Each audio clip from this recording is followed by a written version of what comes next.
Only the other. But the other way, yeah, everything's always a great success. But I mean, there's a problem. It's like anything. A fast-growing company is fantastic, but you still need to manage a fast growth. Mm-hmm. Yeah. A really great, successful campaign can be awesome, but if you're selling widgets and you can't produce the widgets fast enough, now you got another problem of everybody going online and complaining. It gets back to that the brand conversation and the consultancy right at the beginning. If you can't truly understand yourself at the beginning, you can't give the information out for a campaign or any sort of marketing initiative that could be successful, or to make it successful. You know, we need to understand that. What are your goals? What is your capacity? Yeah. All those sorts of things. It's all about understanding those variables. I mean, beyond that, if you're successful, you're probably lucky. Yeah. You know, it's if you can't get that information, real success is such a hit or miss thing. I think Dave hit it on the head when he said it's about being honest. Yeah. You've got to be honest up front at the beginning to what you can do and who you are for it to be successful. And you're going to get busted if you're not honest. Mm-hmm. How do you, okay, so let's split the demographic a little bit. So we've kind of split small companies, big companies, but now you've got, I would say we're in a massive gray shift right now. You've got the older demographic who really they sort of started using computers, and our parents that used them, but Facebook is really to keep an eye on the grandkids and the kids. And then there's the young demographic that we talked about that is sharing everything online, and more is everything's on mobile device because they're basically just a small computer now. How do you reach that older demographic that is not on Twitter and Facebook? Because if you said to my parents, you know, I'm on the Twitter, Dad, they'll think you should go to the doctor. To see something about that. Yeah, you got to see. But I mean, the younger demographic, they're all over it. So how do you manage that? And then elusive younger demographic that is on mobile and moving and shifting between Facebook and Google Plus and different things. How do you reach them? That's the creative media planning, isn't it? Yeah. That's knowing your audience. There's no one knowing your audience, right? And then knowing what channels. But is social the only way to reach the younger demographic? No, goodness no. I don't think so. No. Mobile is going to be massive, right? I mean, there's one thing for sure, they got a phone in their head. Right? Then you're restricted in your creative capacities. Right. That's what I mean. There's only so much you can show on a device. I think there's a misconception out there to an extent from the business side of things that the older demographic isn't engaged. You know, I think we like to say it, but research shows you that otherwise. That's where the most rapid growth occurring. Oh yeah, And they got the money. and they do. They do got the disposable income. When we look at, we do a fair amount of work in the ag sector, and when we originally started talking to clients about, web marketing and online marketing, all these initiatives, like farmers don't do it. Farmers don't do it. They've only got dial-up and they're not sitting in front of their computer. Yeah, you hear it all the time, and we had to literally go and invest in some research for them and so on. And it came back and it said, from a purchase decision of a large agricultural equipment, over 80% of people from 50 to 65 were doing their research online before they even walked into their dealer. Same as buying a car. Absolutely, but even think about it. If you're in the field, and if you've moved from that family farm to the family corporation in the evolution of agriculture, you're sitting in your combine that is driven by a GPS system that you're not even needing to use your hands. You just need to be in there because you're getting away from all the other hassles in life for 14 hours. Listening to satellite radio. Listening to satellite radio with your iPad on your lap and your iPhone beside you. You got a lot of time to get spoken to. So I think that there's people like to say it because it's easy to say. That generation doesn't buy into it.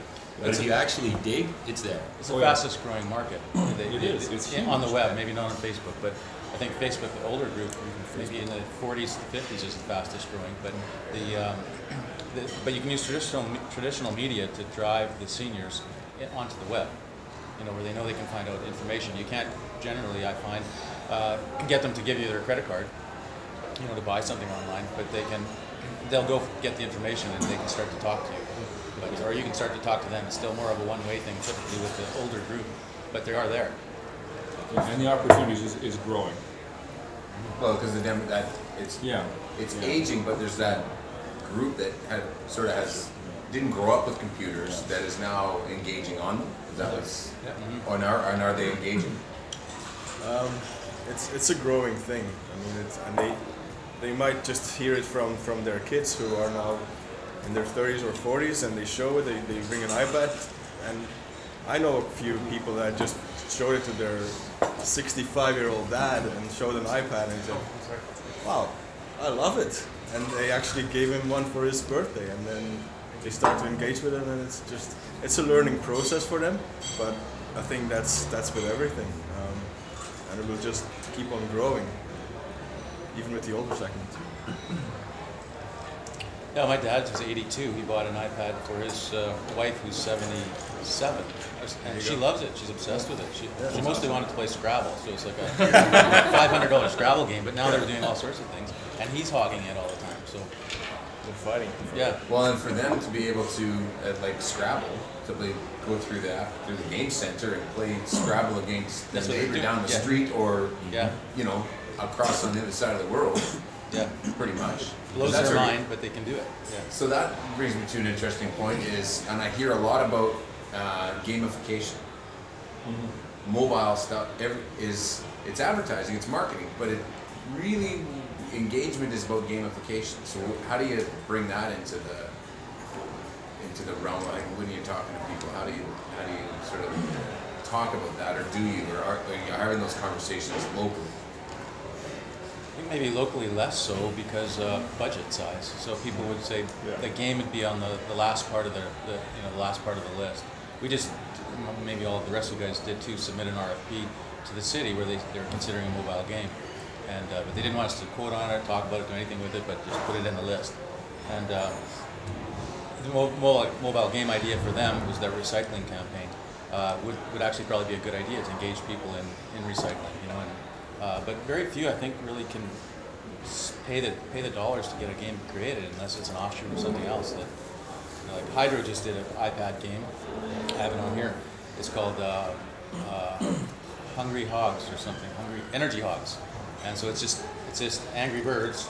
You're shooting at the house, and pieces of the house fall off and expose places where you would lose energy, and you got to keep moving your way through all these different houses, just like Angry Birds.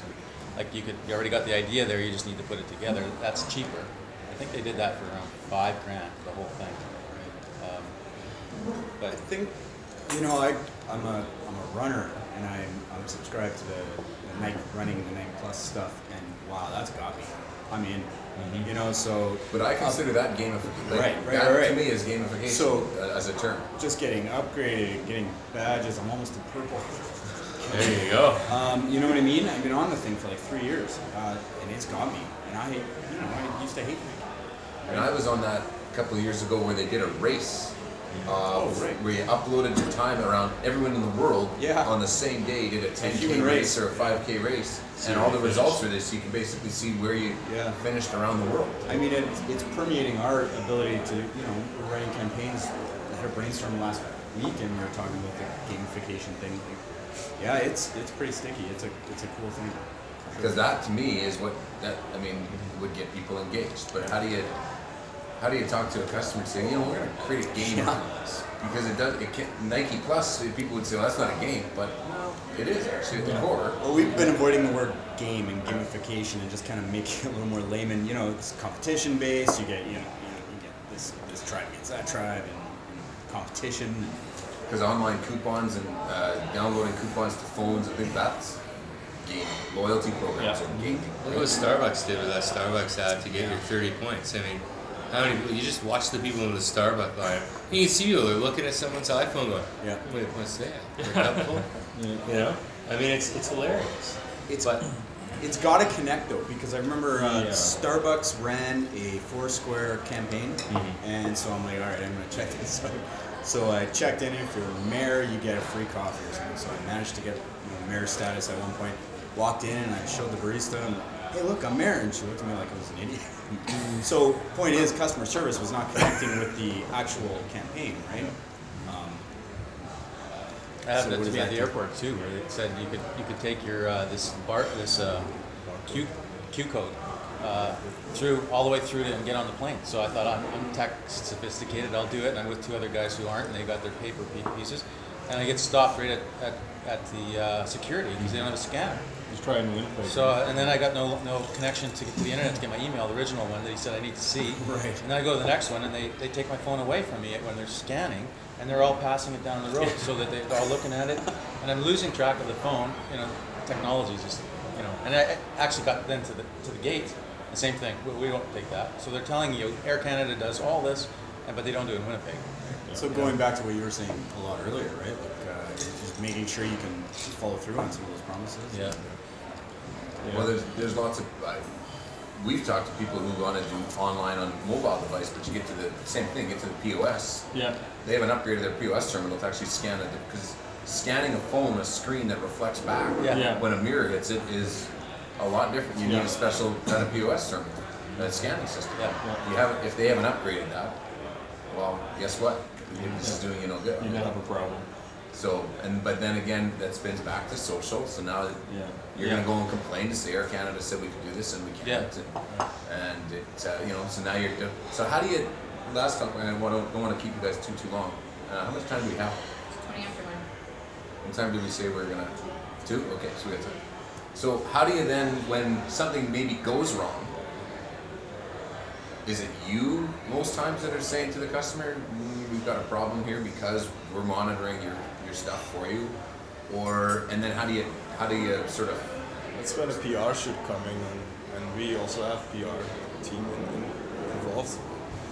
More larger companies have their own PR team that they organize internally. PR will have to help the job. So PR, is PR part of everybody's, or is that one of those things that the CA firm also has? Or? They probably have something called something else. But I think most often what we do is it's in the testing, right? You've got to test these things like crazy with all sorts of devices, and if you go out there with one component not working, you can't launch that campaign. So you can't really have that issue where you can't scan it at the. Somebody along the way with the Air Canada issue made an announcement that you could do this, and they put it in the paper and everywhere, but they should have said except in Winnipeg, and I would have been fine. Because my buddies are just laughing at me, watching me. Well, eventually they did, because when I flew out of Winnipeg last time, I checked first and said you can do it anywhere except here. Oh, yeah. Oh, really? Yeah. In reference to your question, Glenn, if you're asking about negative things that are being captured through social media, it sounds like that's maybe where you were going. Yeah, what are they? Yeah. I think one of the challenges is if the person who's managing that, whether it's they've paid somebody to do it or it's somebody internally, that person has to have some degree of authority or decision-making power, because if I'm monitoring it and I see a complaint and I mail it to Leighton and Leighton doesn't have the authority, so he mails it to Dave and then it sits in Dave's inbox for 2 days, and all of that, then the immediacy of it's gone. So I think the challenge is if you're working for a fairly bureaucratic company that's not very nimble, it can be a little bit of a risk because these complaints are coming in, but you can't really address them. But if you've got somebody who's sort of on the front line and can make those decisions, then it's a benefit for you. So it can be a little bit dangerous in that. Just delete it, right? Somebody just take it offline. Just delete it. Hide posts. We do it. We do it with a couple of national retailers that they have a dedicated person on their leadership team that is a person, to your point, that is monitoring their tweet deck and all the other things that they have to look at. But they are empowered unequivocally to make a decision right there. Well, that's part and parcel with engaging in that medium to begin with. You have to know kind of what to expect. What are your common FAQs? How do you answer them? What to happen if this situation arises, this situation arises? All those things need to be put in place ahead of time. So you're not trying to find out what to do at the time. You already know. So part of the strategy planning. It has to be, absolutely. When, not if something goes wrong, but when something goes wrong, here's the steps we're going to go through. I think one of the best examples out there in the market today is Best Buy's Blue Shirt Nation. You know, I mean, you get hired at Best Buy, you're given a mobile device. In your downtime, when you're done dealing with people on the floor and stocking shelves and so on, you're to go on Twitter and or Facebook, and they tell you which the mediums, and you're allowed to answer those questions. Yeah, I love the idea of flattening out the communication cycle with all this stuff. I mean, it's the only way to go. They've done it with their help They do not have a helpline that you call in. It's all done. It's all done on social, and it's answered by anybody in the Blue Shirt Nation that has a spare minute in their day. Yeah, and that's part of their culture. Like it's, you want to be the person who's responded. Like you want to be the first. You want to be the one to have the right answer. So they've created that culture of jump on this fast. Yeah, but there's still a lot of other companies who Facebook might be banned company-wide. So you could never go there because they see it as like a waste of company time for people to be on it. When I think in my job, a lot of times I'll use Facebook to do quick research about maybe a potential supplier or a friend who might be a fit for something that we're doing. We use it all the time. All day long.